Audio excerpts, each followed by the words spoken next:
Hi everyone! Have a wonderful day ahead.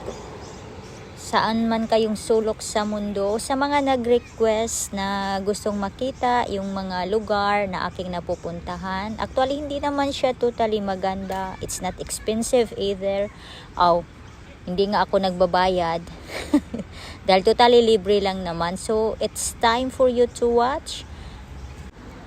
Ang lugar na ito ay dito lang to malapit sa amin kung saan kami palaging nagpa-parking sa Van Jiwoy.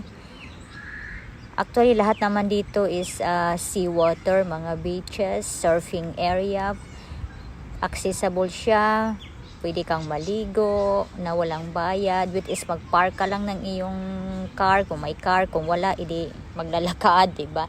So actually guys, napakaganda siya. White sand.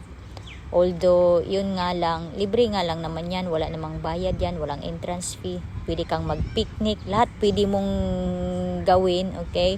Except lang sa alcohol, bawal talaga yung alcohol. Pero living in Australia is very expensive. Oh my God! But at least yung mga naman, gusto mong mapuntahan ng mga parang Boracay. Libre lang yan lahat, yeah. So yun, papakita ko sa inyo kung yung mga napupuntahan ko. Mostly is dagat siya dahil ayaw namin mag-land-based gala. Dahil mas maganda talaga sa dagat.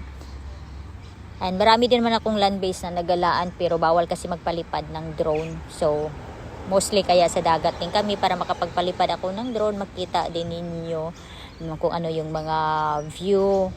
And yung yung pagpapalipad ko ng drone, mostly pinofocus ko siya sa dagat area lang siya talaga. Thank you for watching.